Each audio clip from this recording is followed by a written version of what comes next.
పొలాస గ్రామ శివార్లో తిప్పనపేట మరియు నర్సింగాపూర్ గ్రామానికి చెందిన రాధా గంగారెడ్డి గారు ఒక మంచి వ్యాపారాన్ని ప్రారంభించిన సందర్భంలో వారికి వారి కుటుంబ సభ్యులైన రాలింగమన్న గారికి, గంగాధర్ గారికి, గంగారెడ్డి గారికి, తిరుపతి గారికి అందరికి కూడా శుభాకాంక్షలు తెలియజేస్తున్నా.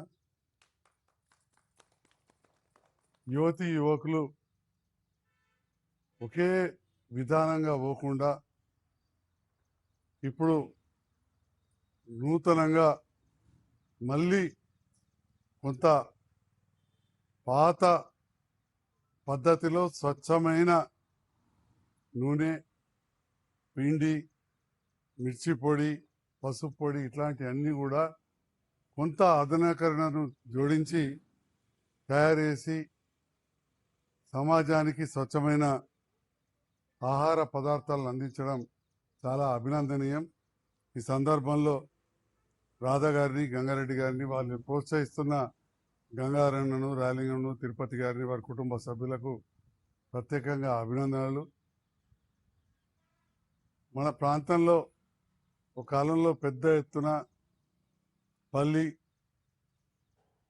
వేరుశనగ, నువ్వులు ఇవన్నీ కూడా పండేటి.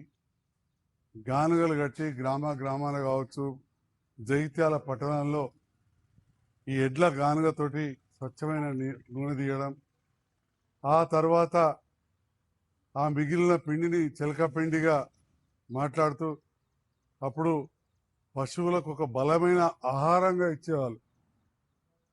చిన్నప్పటి నుంచి కూడా వ్యవసాయ కుటుంబం నుంచి వచ్చిన నాకు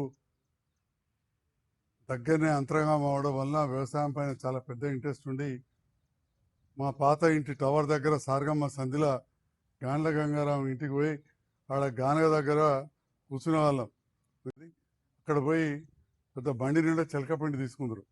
అప్పుడు ఆడ చూస్తూ ఉంటే ఆ ఎడ్లు ఆ గానగ తిరుగుడు చాలాసేపు కూర్చుంటుంటే తిరిగినాక ఆ ఎడ్లను ఎంత మంచి చూసుకుందరు అంటే ఆ ఎడ్ల కాళ్ళను గొర్రెచెట్టు ఇళ్ళతో అడుగుదురు, అంటే తిరిగి తిరిగి వాటి కాళ్ళను వస్తాయని అంత గొప్పగా కాపాడుకున్నారు. అంటే అలాంటి సంస్కృతి, సాంప్రదాయం, మన అలవాట్లు అవన్నీ ఉండేటి. మధ్యలో కొంత పూర్తి పాశ్చాత్యకంగా మనకు వెస్ట్రన్ అలవాట్లు అయిపోయి ఈరోజు ఎక్కడెక్కడి నుంచో ఇంపోర్టెడ్ నూనెలు, పబ్లిసిటీలు జరుగుతున్నాయి. మనం అంతేకాకుండా ఈ సందర్భంలో ఏదైతే మన నూనె వస్తువులు రోజు వాడేటి దాదాపు 1,00,000 కోట్ల రూపాయల మన ఆదాయం విదేశాలకు పోతుంది. దాని వలన మన భారతదేశపు రూపాయి విలువ కూడా తగ్గిపోతా ఉన్నది. అందుకోసం రైతులు స్వచ్ఛమైన నూనె వచ్చే పంటలను పండించడం, రైతు కుటుంబాలకి వచ్చి వ్యాపారస్తులు ఇలాంటి వ్యాపారాన్ని ప్రారంభించడం అనేది వారి కోసం చేయడమే కాదు, ఇది దేశం కోసం, సమాజ హితం కోసం చేస్తున్న పనిగా నేను గుర్తించి మీ అందరూ కూడా అభినందనలు తెలియజేస్తాను.